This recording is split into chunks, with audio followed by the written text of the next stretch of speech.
港湾都市ロストック、工業都市マクデブルク、ドイツ領内2つの都市への原子爆弾投下が確認されると、第三帝国総統は避難先の地下壕で自決した。新たに組織された政府は連合国からの降伏勧告を受諾。こうして長きにわたった人類史上2度目の世界大戦は終結した。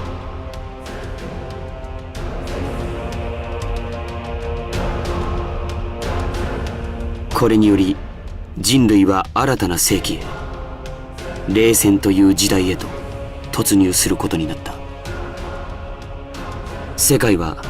ソビエト社会主義連邦を盟主とする東側とアメリカ合衆国を盟主とする西側に二分され、敗戦国ドイツも2つに分かたれることとなった。我々は決して忘れてはならないのです。このドイツをファシズムという恐怖で覆い尽くしたナチスドイツを、そして先の大戦中、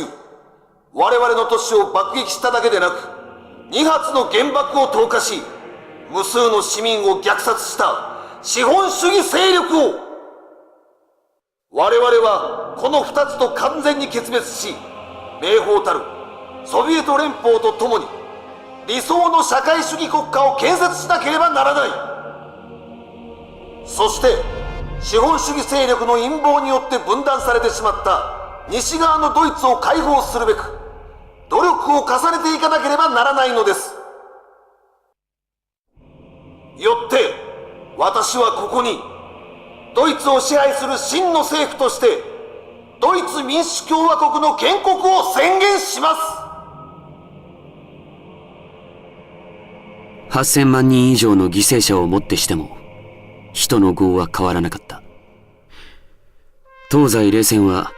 相互各所を破壊といういびつな安全弁を作り上げ、やがて世界各地で代理戦争が勃発することとなった。ガス抜きのような小規模な戦争が継続され、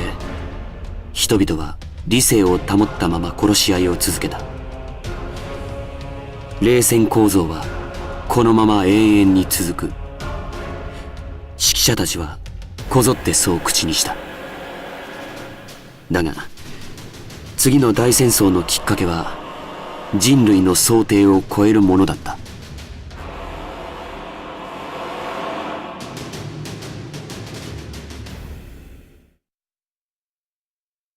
1958年、無人火星探査機バイキング1号は火星地表に生息する数種の生命体を発見した。この事実は科学者たちを狂気させると同時に世界各国の大衆たちに大いなる夢と希望を与えた。宇宙は死の荒野などではなく、地球生命は決して孤独ではない。彼らは火星生命に対し神の非創造物という宗教的な慈しみや同胞的な親近の念を自然に抱き、火星有人探査の夢に熱狂した。民衆の熱狂を後押しに莫大な予算が宇宙開発に投入され、人々はニューフロンティアとしての月面開発に期待した。しかし希望に浮かれていた人々は突然理解した。人類もまた等しく生命の摂理に支配される存在に過ぎないのだというシンプルな現実を。1967年、ファーストコンタクトは惨劇となった。資源開発が進む月に突如として現れた火星起源種は、高級月面基地プラトー1に所属する地質調査隊を一人残らず食い殺した。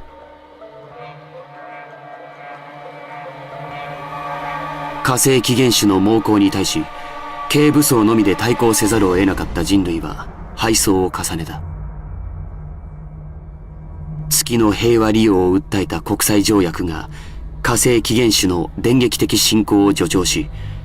軌道投入コストが人類の効果的な増援を阻んだ。人類に敵対的な地球外起源種。国連呼称でベータと命名されたその生命体は、火星、月といった環境変化をものともしない強靭な生命力と圧倒的な物量によって、1973年には月をほぼ制圧。ついに地球への侵攻を開始。ユーラシア大陸中央部、新疆ウイグル自治区へ降下するに至った。直接侵略を受けた中華人民共和国は総攻撃を開始。優勢に推移する戦況を背景に多国籍軍の派遣を誇示した。だが、その約10日後、強力な生体発信レーザー機関を有する新種の出現によって航空兵器が完璧に無力化されると、物量に抗しきれず、戦線は総崩れとなり、中ソ連合の核による焦土戦術も圧倒的な物量の前に効果が薄く、中央アジアは瞬く間にベータの手に落ちた。翌74年、ベータは北米侵攻を開始。アメリカ軍は中国の教訓を生かし、降下ユニットの着陸直後に集中的な核攻撃を行うことによって、かろうじて侵攻を阻止する。だが、その代償は大きく、カナダ国土の 30% が死の荒野と化した。ベータの支配地域では、人工物はもちろん、動植物から鉱物に至る自然環境の一切が根こそぎ食い尽くされ、廃部と呼ばれる彼らの要塞以外は何もない死の平野にならされてしまう。環境破壊、気候の激変、国家の滅亡、大量の難民、食糧危機。ベータの侵攻によって人類はあまたの敵と戦う必要に迫られた。こうして人類は冷戦を終えることなく、異星起源種との存亡をかけた戦いに突入することとなった。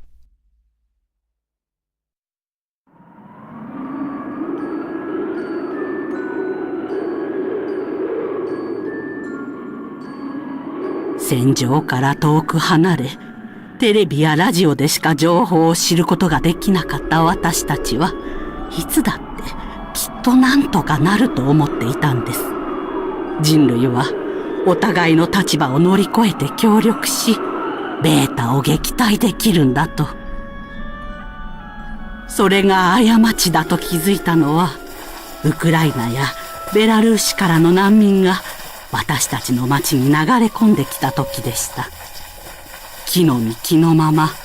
埃で黒く汚れた顔のままで歩き続ける何千何万もの人々の列。私はそこで気づいたんです。いずれ私たちもこうなるのかもしれないって。化け物どもはハイブと呼ばれる巨大なアリの巣のような構造体を根拠地としている。奴らはそこから湧き出てくる。何百、何千、何万とな。連中は人間を殺戮し、地表を平坦にし、支配領域を拡大してハイブを建設する。目的？そんなもんはベータに聞いてくれ。俺は知らん。知能があるかどうかは不明だが、少なくとも我々とは会話できん。連中は群れをなして行動し、ありとあらゆるものを破壊し、決して同士討ちをしない。現在までに7種類の敵が判明している。小さい方から順にウォーリアー級、タンク級、グラップラー級、デストロイヤー級、フォート級、そして生体レーザーを発するレーザー属種がいる。レーザー級と重レーザー級だ。ベータの小型種は消火器でも対応できるが、大型種は戦車や戦術機でなければ対抗できない。フォート級ともなると全高で70メートルにもなる。動く高層ビルのようなもんだ。ヤツクラスをやるなら大型ミサイルか戦艦の主砲が必要だ。そして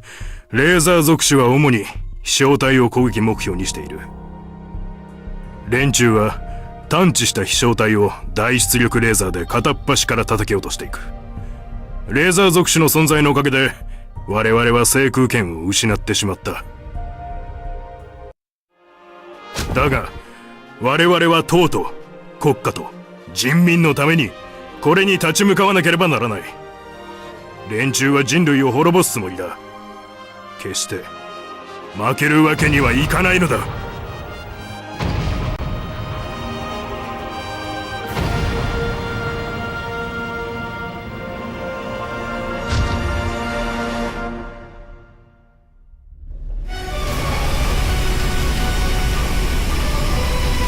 ベルリン上空を編隊飛行するバラライカを初めて見た時、自分の胸は畏敬で震えました。これが我が軍の切り札となる戦術歩行戦闘機、戦術機なのだなと。この人造の巨人がいればベータから祖国を守ることができるかもしれないと。だからこそ私は戦術機パイロット、兵士となるべく戦術機幼年士官学校の門をくぐることを決意したのです。